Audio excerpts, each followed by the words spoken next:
নমস্কার, আপনারা দেখছেন নিউজ নাও। চোখ রাখবো এই মুহূর্তের সংবাদে। কেন্দ্রীয় বাজেট পেশের আগে রাজ্য সফরে এলো ষোড়শ অর্থ কমিশন। বৃহস্পতিবার মুখ্যমন্ত্রীর উপস্থিতিতে অনুষ্ঠিত হবে গুরুত্বপূর্ণ বৈঠক। আগামী 1 ফেব্রুয়ারি কেন্দ্রীয় অর্থমন্ত্রী নির্মলা সীতারমণ সংসদে পেশ করতে চলেছেন 2025-26 অর্থ বছরের কেন্দ্রীয় বাজেট। তার আগেই বুধবার রাজ্যে এলেন ষোড়শ অর্থ কমিশন। কমিশনের চেয়ারম্যান ডক্টর অরবিন্দ পানাগারিয়ার নেতৃত্বে এই প্রতিনিধি দলে রয়েছেন অজয় নারায়ণ ঝা, এনি জর্জ মেথিউ, মনোজ পান্ডা, সৌম্যকান্তি ঘোষ এবং ঋত্বিক রঞ্জন পান্ডে। কেন্দ্রীয় বাজেট পেশের আগে ষোড়শ অর্থ কমিশনের এই রাজ্য সফর যথেষ্ট তাৎপর্যপূর্ণ বলেই মনে করছেন সংশ্লিষ্ট তথ্যবিজ্ঞ মহল। কেননা অর্থ কমিশনের উপর নির্ভর করে রাজ্যের সার্বিক বিকাশ। কমিশনের প্রতিনিধিরা রাজ্য সফরে এসে সরকারি কর্মকর্তা থেকে শুরু করে প্রশাসনের বিভিন্ন স্তরে, বিশেষ করে আর্থিক বিষয় নিয়ে যারা কাজ করে থাকেন তাদের সঙ্গেও পৃথক পৃথক ভাবে মিলিত হবেন বৈঠকে। নিয়ম অনুযায়ী কেন্দ্রীয় অর্থ কমিশন যখনই কোনো রাজ্য সফর করে তখন রাজ্য সরকারের পক্ষ থেকে পরবর্তী 5 বছরের একটা সম্ভাব্য ব্যয়ের প্রস্তাব তুলে ধরা হয় কমিশনের কাছে। তবে যখনই কমিশন কোন রাজ্য সফর করবে সেই রাজ্যে আগে অর্থ কমিশনের প্রদেয় অর্থ যদি রাজ্য সরকার পুরোপুরি খরচ করতে না পারে তাহলে কমিশন তাদের অর্থের বরাদ্দ ওই রাজ্যকে কমিয়ে দেয়। এক্ষেত্রে পঞ্চদশ অর্থ কমিশনের দেওয়া একটা বড় অংশের অর্থ রয়ে গেছে অব্যয়িত অর্থ প্রায় 1000 কোটি টাকা। এবার যখন কমিশনের প্রতিনিধিরা রাজ্যে আসবেন তখন এর জন্য জবাবদিহি করতে হবে রাজ্য সরকারকে।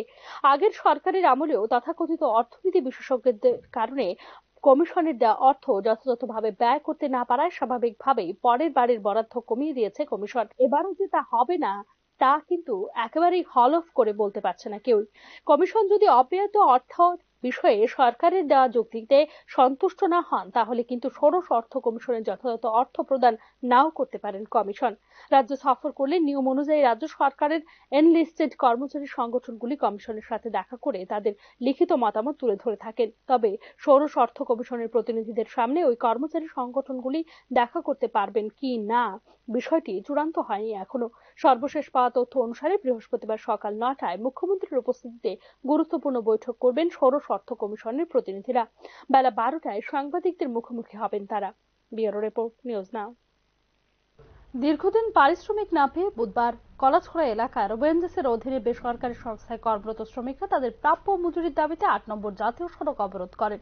রাস্তা অবরোধের খবর পেয়ে ঘটনাস্থলে মনুবাজার থানার ওসি ডিসিএম সহ বেসরকারি সংস্থার ম্যানেজিং ডিরেক্টর ছুটে গিয়ে শ্রমিকদের সঙ্গে আলোচনা করে তাদের পাওনা মিটিয়ে দেবার আশ্বাস দিলে জাতীয় সড়ক অবরোধ মুক্ত করা হয়। ওএনজিসির অধীন দেবী ইঞ্জিনিয়ারিং কোম্পানি নামক বেসরকারি সংস্থায় প্রায় 1200 শ্রমিক কর্মরত। তাদের গত 2 মাস যাবৎ পারিশ্রমিক দেওয়া হচ্ছে না বলে অভিযোগ। কিছুদিন পূর্বেও তাদের প্রাপ্য মজুরির দাবিতে পথ অবরোধ করলে তখন কর্তৃপক্ষের আশ্বাস পেয়ে পথ অবরোধ তুললেও শ্রমিকরা এখনো পর্যন্ত তাদের প্রাপ্য মজুরি থেকে বঞ্চিত রয়ে গেছে। বেসরকারি সংস্থার কর্তৃপক্ষ দিনের পর দিন শ্রমিকদের মজুরি মিটিয়ে দেওয়ার আশ্বাস দিলেও শ্রমিকরা মজুরি বঞ্চিত রয়ে গেছেন। তাই তাদের প্রাপ্য মজুরির দাবিতে পুনরায় এদিন জাতীয় সড়ক অবরোধ করেন বলে জানিয়েছেন শ্রমিকরা। গত মাস ধরে আমরা ওয়ানজিসি কাজ করি, তারপর আমরা 2 মাস আগে আমরা কাজ করতেছি। এখন কোন কোম্পানি? ওএনজিসির দেবী কোম্পানির আমরা কাজ করে এখনো আমরা টাকাটা পাইতেছি না। তাহলে আমরা এখানে অবরোধ করতে লাগতেছি। তারপর আমরা সব তো আমরা দিন মজুরি কাজ করে খাই। তারপর আমরা যে দিন মজুরি তখন এত কাজ করে আপনার কোম্পানিরা সব বাগের গেছে। আমি যে আমার ব্যক্তিগত আমি ইন্টারভিউ দিতে চাইছি। আমি এজ এ ডিগ্রি করে আমি এই কাজটা করতেছি। এখন আমার ডিগ্রিটা কি মূল্য? আমি এজ এ বিএড এমএ করে এখন আমার সব কমপ্লিট হইতেছে। এখন আমি এই কাজটা করতে লাগতেছি। এই কাজটা সরকার কেন বুঝতে চাইছে? করতে গিয়েও পয়সা পাইতেছেন না। পয়সা পাইতেছে না। তারা ডেটটা দিয়েছে আগামী সপ্তাহ পেয়ে যাবে, এই কথাটা বলে সব কথাটা দিয়েছে। তারিখ দিয়েছে। এই কথাটা তারা কথা মতো কথা রাখেনি। আমরা আবার এখানে অবরোধ করতে লাগতেছি আমরা সব মিলে। তবে পরবর্তী সময়ে জাতীয় সড়ক অবরোধের খবর পেয়ে মনুবাজার থানার ওসি সঞ্জীব দেববর্মা, ডিসিএম রতন দাস ও এলাকার বিশিষ্ট ব্যক্তিরা দেবী ইঞ্জিনিয়ারিং কোম্পানির ম্যানেজিং ডাইরেক্টরের সঙ্গে আলোচনা সাপেক্ষে শ্রমিকদের প্রাপ্য মজুরি মিটিয়ে দেওয়ার আশ্বাস দিলে শ্রমিকরা সড়ক অবরোধ মুক্ত করে। Bureau report, news now. রাজ্যব্যাপী বাল্যবিবাহের ঘটনায় প্রথম স্থান অধিকার করেছে সিপাহীজলা জেলা। তাই বুধবার বিশ্রামগঞ্জ দ্বাদশ শ্রেণী বিদ্যালয়ের মিলনায়তনে আয়োজিত বাল্য বিবাহ রোধে সচেতনতামূলক কর্মশালায় বাল্য বিবাহ মুক্ত জেলা গঠনে সবাইকে এগিয়ে আসার আহ্বান জানিয়েছেন ত্রিপুরা শিশু সুরক্ষা কমিটির চেয়ারম্যান জয়ন্তী দেববর্মা। বাল্য বিবাহ নিয়ে বদনাম রয়েছে সিপাহীজলা জেলার। রাজ্যের মধ্যে প্রথম স্থানে আছে এই জেলা। যে কোনো মূল্যে সিপাহীজলা জেলার বাল্যবিবাহ সম্পর্কে সচেতনতা বাড়াতে জেলার প্রতিটি বিদ্যালয়ে বালিকা মঞ্চ গঠন করা হয়েছে বলে জানিয়েছেন চেয়ারম্যান জয়ন্তী দেববর্মা। এলাকার মানুষের মধ্যে বাল্যবিবাহ রোধে সচেতনতা বাড়াতে এবং পক্সো আইন সম্পর্কে সচেতন করতে বিদ্যালয়ের শিক্ষক শিক্ষিকা ছাত্রছাত্রী ও অভিভাবক সহ পুলিশ প্রশাসন এবং শিশু সুরক্ষা অধিকার কমিশনকে একসঙ্গে কাজ করার আহ্বান জানিয়েছেন শিশু সুরক্ষা কমিশনের চেয়ারম্যান জয়ন্তী দেববর্মা। আমরা জানি সিপাহীজলা ডিস্ট্রিক্ট কিন্তু চাইল্ড ম্যারেজে প্রথম। এটা কিন্তু খুব খারাপ আমাদের কাছে এই খবরটা।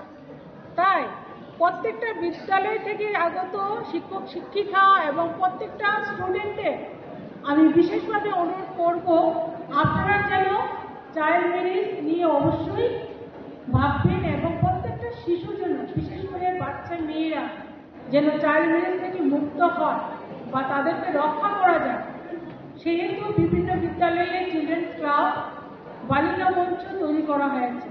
তো প্রত্যেকটা বিদ্যালয়ের বালিকা মঞ্চের যিনি প্রধান বা যিনি ডাইরেক্টর আছেন অথবা যে টিচার আছেন, আপনারা একটু আপনাদের এই ডিস্ট্রিক্টকে যেভাবেই হোক বালিকা বিবাহ মুক্ত অথবা বাল্য বিবাহ মুক্ত করার জন্য প্রয়াস চালিয়ে যাবেন। সঙ্গে ত্রিপুরা রাজ্য শিশু সুরক্ষা অধিকার কমিশন তো আছে বা প্রশাসন আছে, তার জন্য কিন্তু আমরা এই বিয়েটাকে বন্ধ করতে পারছি না।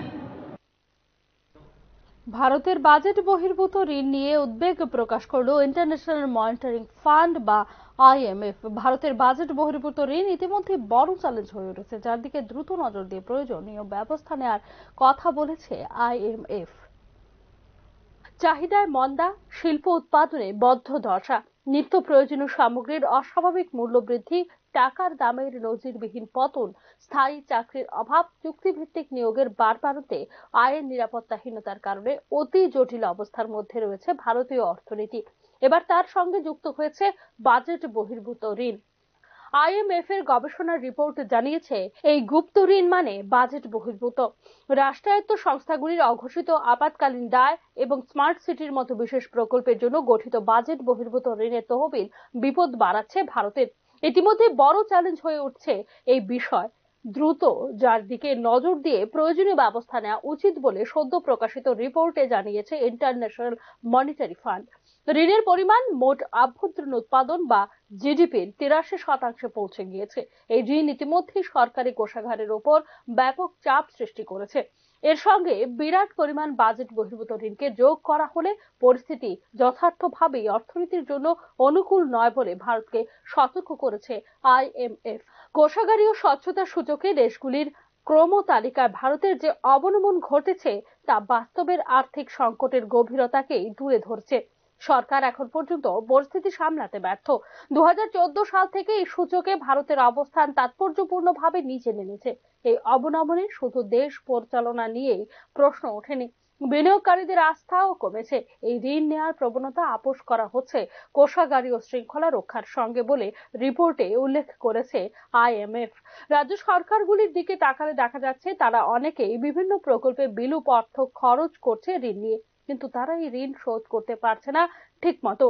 বাজেট বহির্ভূত ঋণ ভেতর থেকে রাজ্যগুলির অর্থনীতিকে এতটা ভঙ্গুর করে রেখেছে যে এই কাজ তারা করে উঠতে পারছে না।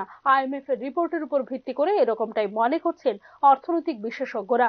রাজ্যগুলি এই যে বাজেট বহির্ভূত ঋণ নেওয়ার ক্রমবর্ধমান প্রবণতা, তা আশু প্রয়োজন মেটালেও দীর্ঘ মেয়াদে রাজ্যগুলির উপরে ব্যাপক আর্থিক বোঝা তৈরি করবে বলে নিশ্চিত অর্থনৈতিক বিশেষজ্ঞরা। ঋণের সুদ পরিশোধ করতে মোট রাজস্ব সংগ্রহের 42% ব্যয় হচ্ছে কেন্দ্রীয় সরকারের। তার জেরে বাজেট বরাদ্দ কমছে পরিকাঠামো নির্মাণে, শিক্ষায়, স্বাস্থ্যে, 100 দিনের কাজের মতো কর্মসংস্থানের সুযোগ সৃষ্টির প্রকল্পে। গত 10 বছরের সামাজিক ক্ষেত্রে ব্যয় বরাদ্দ ছাঁটাই করে স্মার্ট সিটি, মডেল স্টেশনের মতো কিছু প্রকল্প ঘোষণা করে সেগুলি রূপায়ণের জন্য বাজেট বহির্ভূত ঋণের উপর বাড়ানো হয়েছে সরকারের নির্ভরতা।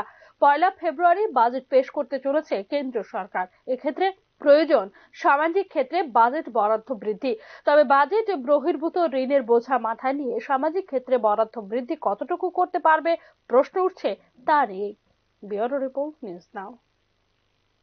সংসদীয় প্রণালীকে শেষ করে দেওয়ার চেষ্টা করছে কেন্দ্রের নরেন্দ্র মোদী সরকার। সিপিআইএম ত্রিপুরা রাজ্য সম্মেলন উপলক্ষে প্রকাশ্য সমাবেশে অভিযোগ করেন দলের রাষ্ট্রীয় সমন্বয়ক প্রকাশ কারাত। অপরদিকে মানুষকে বিভ্রান্ত করে কোনোভাবে মসনদে বসেছে বিজেপি বলে অভিযোগ করেন প্রাক্তন মুখ্যমন্ত্রী মানিক সরকার। বিগত 11 বছরে মোদী সরকারের কার্যকালে দেখা গেছে তারা কিভাবে সংসদীয় প্রণালীকে শেষ করে দেওয়ার চেষ্টা করছে। বিরোধী দলের নেতাদের জেলে বন্দী করে দেওয়া হচ্ছে, বিরোধীদের উপর হামলা, তাদের মিথ্যে মামলায় ফাঁসিয়ে দেওয়া শাসক দলের কাছে সাধারণ একটি ব্যাপার। এমনকি সংবিধানকে নিজের সুবিধা অনুযায়ী সংশোধন করার চেষ্টা করছে মোদী সরকার বলে মন্তব্য করলেন সিপিআইএম এর রাষ্ট্রীয় সমন্বয়ক প্রকাশ কারাত। বুধবার আগরতলা আয়োজিত দলের প্রকাশ্য সমাবেশে এই অভিযোগ করেন প্রকাশ কারাত। पार्टी का जो केंद्र में अभी तक 11 साल का शासन रहा है और त्रिपुरा में 7 साल का भी उनका शासन रहा है, उससे हम यही सबक सीखना है कि जब तक भाजपा सरकार में है, सत्ता में है, हमारे देश में जनतंत्र खतरे में रहेगा। और इसीलिए मार्क्सवादी कम्युनिस्ट पार्टी तमाम सेक्युलर और जनवादी ताकतों के साथ मिलकर जनतंत्र की रक्षा के लिए संघर्ष करेंगे। ত্রিপুরা সিপিআইএম এর রাজ্য সম্মেলন উপলক্ষে এদিন রবীন্দ্র শতবার্ষিকী ভবনের সামনে আয়োজিত প্রকাশ্য সমাবেশে উপস্থিত ছিলেন প্রাক্তন মুখ্যমন্ত্রী তথা পলিট ব্যুরোর বরিষ্ঠ সদস্য মানিক সরকার।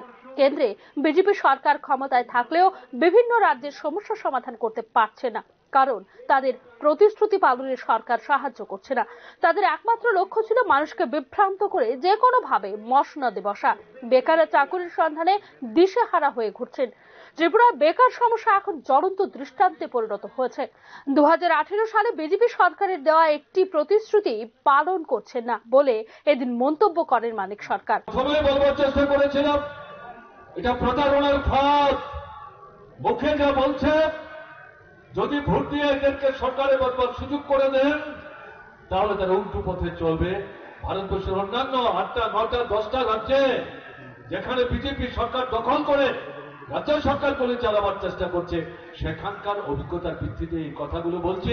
এবং কেন্দ্রে যে সরকার চালাচ্ছে, ভোটের আগে এক কথা, ভোটের পরে সরকারে বসে আরেকটা, সেই অভিজ্ঞতা থেকে বলছে। কিন্তু আমাদের রাজ্যের মানুষ প্রায় 51-52% তারা বিভ্রান্ত হয়েছে। অভিজ্ঞতা কি? অনাহার, হঠাৎ অনাহার, মৃত্যু, সন্তান বিক্রি, কাজের জন্য রাজ্যান্তরিত হওয়া, দেশের বাইরে যাওয়া, সেখানে গিয়ে বেঘরে মৃত্যুর সম্মুখীন হওয়া, সে মৃতদেহ বাড়িতে পর্যন্ত মা বাবা ফিরিয়ে আনতে পারছেন না। ত্রিপুরা সিপিআইএম কে রুখতে নিরলসভাবে চেষ্টা করছে বিজেপি, কারণ প্রকাশ্য সম্মেলনে করতে জায়গার অনুমতি প্রদানে বাধা দিয়েছে রাজ্য সরকার। শেষ মুহূর্তে সোমাকান্ত মাঠের আবেদন খারিজ করেছে।